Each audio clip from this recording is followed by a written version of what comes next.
Am I the a-hole stories? Am I the a-hole for telling my children that if they don't grow up and get real jobs, they aren't getting a penny from me when I die, and then giving them a reality check? I, 57 male, have 2 kids, Ned, 30M, and Amy, 27 female. Ned works part-time flipping burgers, but insists his real job is as a gaming streamer. Amy claims she's a professional influencer, her livelihood supported by her boyfriend. My kids are adults, what they do with their lives is their choice. We've had several arguments about it. But ultimately, as adults, the responsibility for their lives is their own. Over Christmas, we were talking about their mother, on Zoom, when Amy brought up the subject of her will, wondering if she'd left anything to them. I confessed that she passed before ever writing one, and the money she did have was used up the year she passed. We were a dual-income family in a time when neither of us were making a lot. It was a hard time. Eventually, I joined a friend in the private sector and my fortune changed.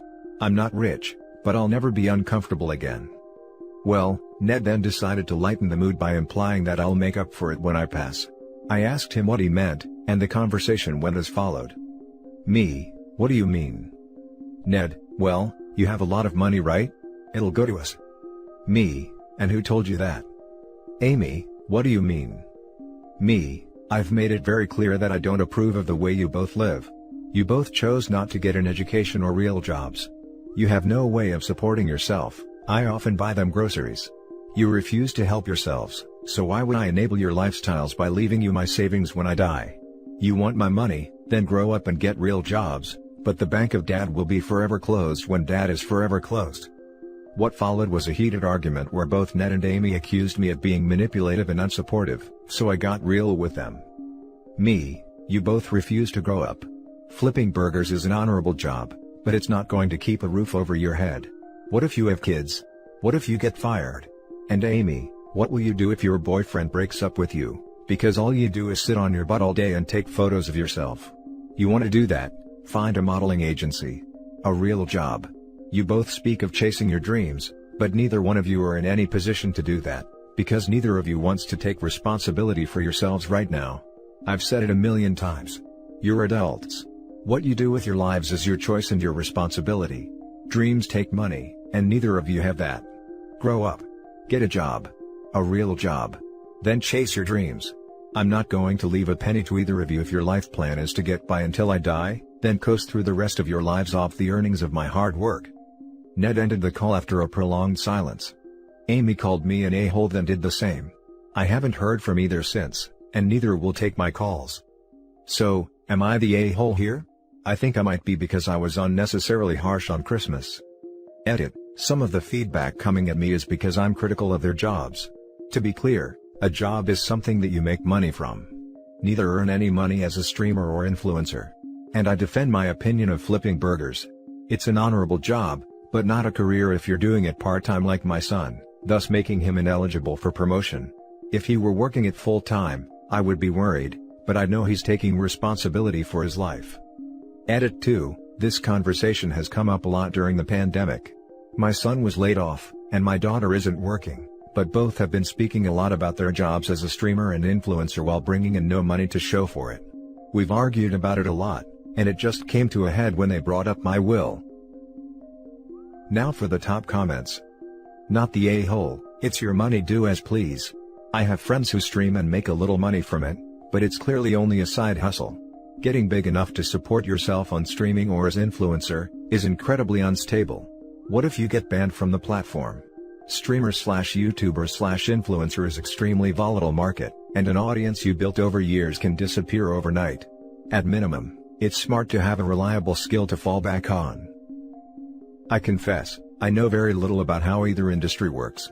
All I know is that, my son spends countless hours streaming himself playing video games, and my daughter sits around all day taking photos of herself, claiming she's an influencer. Finally, an opportunity to use my useless knowledge. I have worked with digital content creators and influencers for 6 years. I've directly supported thousands of them and seen their earnings month to month. A very small percentage of them make enough to survive day to day, and plenty of them will have a high earning a year or two, then fall back down, and ultimately have to go back to a normal job. They are always heartbroken. Unless they are bankrolled by family or a partner, No one does streaming or digital content full-time, until they are making a legitimate full-time salary. Your kids are far too old to be this delusional. I'll brace for the downvotes, but honestly, not the a-hole. It would be one thing if they were doing these things on the side and supplementing with another job that provided enough income for them to live, and another thing still if they were actually making money from their influencing and streaming. But it sounds like both of them are scraping by due to the charity of others, and don't have any kind of sustainable life plan. This is maybe fine for a while in your early 20s, but one kid is 30 and one is heading there shortly. It's time for them to take some responsibility. They can still have dreams and still pursue them on the side, but at 30, you'd better be able to buy your own groceries, or at least hustling your butt off to do your best to buy them. Should you maybe have picked a day other than Christmas to lay these truths on them? Possibly. But your son is the one who picked Christmas to say, when you die, we're getting that money, so I don't blame you for going there when you did. I also suspect that they wouldn't have taken this news any better on any random day either. Truth hurts sometimes. I think it is seriously messed up that the son is waiting on his dad to die so he can get the inheritance. You are only 57. Jesus. You could potentially live for 30 to 40 more years. What was their plan? To live in poverty until their 60s or 70s? And what if you need expensive medical care later on, or care services in your old age that wipes out your retirement money? Not only are they entitled as hell, but they have no idea how the world works or how to realistically plan for the future. Not the a-hole. Now for the next story. Am I the a-hole for spending $600 weekly on my son and not his brothers? I'm a single dad with 3 sons. In order, Jack 23, Austin 19, and Kevin 16. Kevin has a severe learning disability, low-functioning autism. I look after him at home, after he was failed by 3 care homes, because there was neglect. The last care home hadn't managed to wash his hair in 4 weeks or give him a shower in 3 weeks, and other problems that were never addressed, and a complicated argument with SC who were awful and nasty. I couldn't let him live like that. Jack and Austin both live at home. They didn't want him to return home, and were being negative towards him. They said since he's back home, they won't be involved in his care. I'm not sure why they want this for their brother to be treated as less, just because of his special needs. I know it's not easy for them, Kevin, and me, but he's their brother. I started looking after him myself. Routine has changed, but I managed at first. I started working from home so I could spend more time with him. But it didn't work because not only am I solely taking care of him, everyone else in the house doesn't help with simple tasks. It's just exhausting to be doing everything alone. I decided to hire a paid carer that takes about $600 weekly. Austin and Jack knew about it, and they were upset with me, asking me why I was spending that much money on Kevin alone and demanded equality, and be given the same amount of money weekly too. I was stunned when they both lashed out at me for playing favorites and treating Kevin differently, saying he was my spoiled favorite. They started complaining about needing money to fix their phones / new TV / a new dishwasher etc. I told them that I had no choice since no one wanted to participate in his care, and that they're capable adults who can start earning their own money if they wanted. They said they weren't obligated to take part in his care, so I should stop holding that over their heads. Then demanded that I give them the same amount of money weekly. We argued back and forth, and they both took turns to try to guilt me for what I did. They refused to drop it, and other family members got involved. My sister berated me saying I was being unfair, and that their reaction is understandable. They're both 23 and 19, they can move out if they want. At least they don't pay rent nor groceries. The argument seemed to be going nowhere. They've been giving me the silent treatment since then, and say that I'm playing favorites. I need to mention that I in no way asked or expected Jack and Austin to be responsible for their brother. I never asked them, so I have no idea why they keep saying I'm trying to get back at them for refusing to help. It's not like that at all. Now for the top comments. They're adults. Adults living in a home should be helping with cooking / cleaning etc., regardless of the situation, even kids should. But adults really should. No, they don't need to help with his care, but they do need to do other household tasks. Kevin is a minor child with special needs. Of course you should spend more money on him. Do they have jobs? How did they come to expect you to support them into adulthood rent-free? I understand the 19-year-old not paying rent, but not the 23-year-old. Everyone sucks here for enabling the older two to act like this. No, neither of them have jobs. I've been understanding and didn't want to make them feel as if I'm being controlling and treating them differently from Kevin, but it obviously got out of control. I'm dealing with so much and I really can't take this anymore. Dude, they can get jobs. That's not being controlling, it's making sure they're responsible adults, which they're not right now.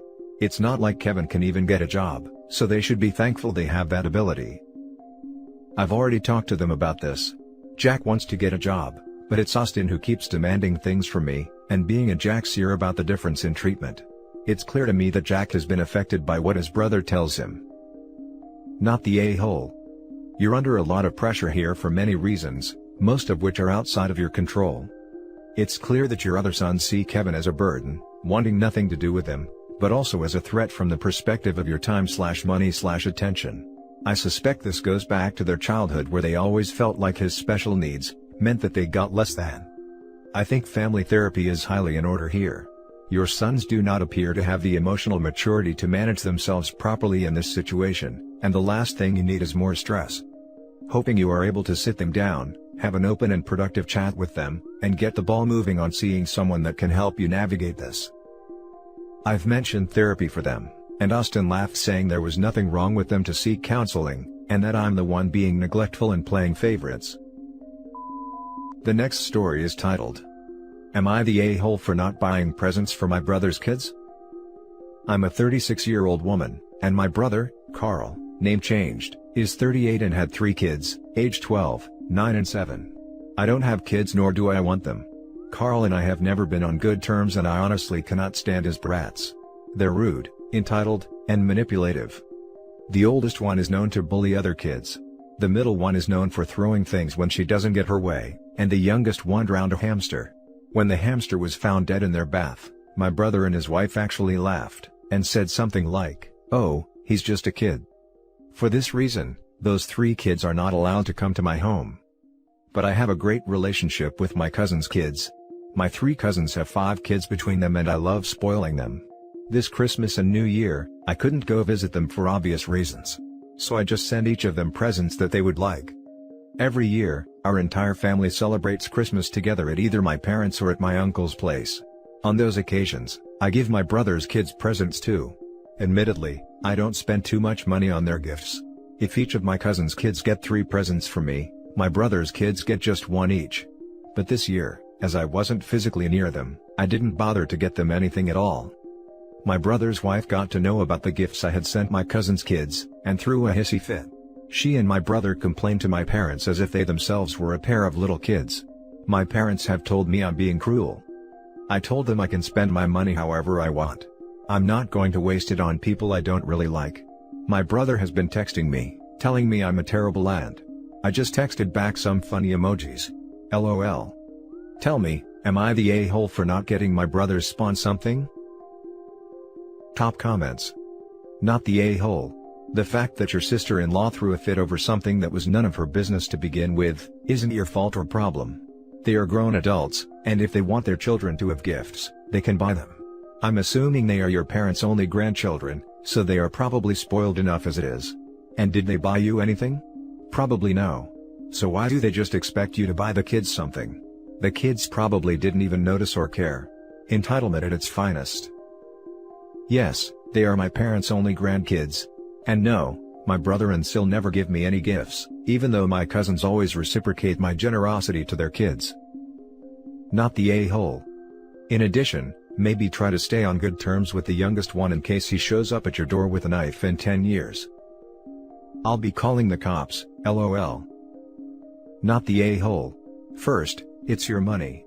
Second, you didn't give the presents in front of the kids so they feel bad. Your brother and Sil could manage it better and their kids too. The part about the hamster really freaked me out. What kind of parents laugh at that? It was very disturbing. That's actually the main reason I don't let those kids into my house. They might hurt my pets. My cousins also go out of their way to keep their pets away from those kids. Now for the last story. Am I the a-hole for asking my grandson to get rid of his cockroach collection before moving in? My daughter is a single mom, my grandson is 11 and my granddaughter is 8. They're being evicted from their current residence due to the property changing hands. My wife and I offered them a place to stay while they look for a new house. The only issue is that, They keep reptiles. Well, the reptiles aren't the problem exactly. I have no issue with lizards and snakes and the like, but they breed their own feeder roaches. Thousands of live bugs in containers they use for breeding and food. I understand it's cheaper to breed the roaches yourself, but I do not want the risk of an infestation if they escape. I used to see bugs all over the reptile room in their old place. I told my daughter to get rid of the bugs. She knows plenty of other keepers who would take them. Breeding them isn't hard either. Once she gets a new home it will be easy to start again, and buying food for the lizards for a month won't hurt. She is incredibly mad about me asking her to get rid of the bugs. They are apparently my grandson's project and he's very proud of them. I support him having a hobby and being responsible, but I don't think an 11-year-old boy is capable enough to not accidentally cause an escape. My daughter works, not from home, so it will be my wife and I's responsibility to wrangle any escapees 8 hours out of the day. Am I wrong for asking this? My daughter is so upset by a request and thinks it's unreasonable since the bugs are clean and well kept, and I'll be disappointing my grandson. She asked that I at least buy the reptile food since I'll be forcing her to get rid of the roaches. I reminded her it's my roof, my rules, and the animals are her responsibility. She won't be paying us rent so she has extra income for the month to buy the food. She wants me to tell my grandson myself that we're forcing them to get rid of the bugs, but this is just a transparent guilt trip. I don't think I'm strong-arming her into this, or that my request for no cockroaches in my home is a crazy one. I'm editing the post to say a few things. 1. They are dubia roaches, and no, I don't know how she got them. I wasn't even aware they were illegal in Florida until I made this post. I'm hardly an expert on reptiles or bugs, so forgive me if I get some things wrong.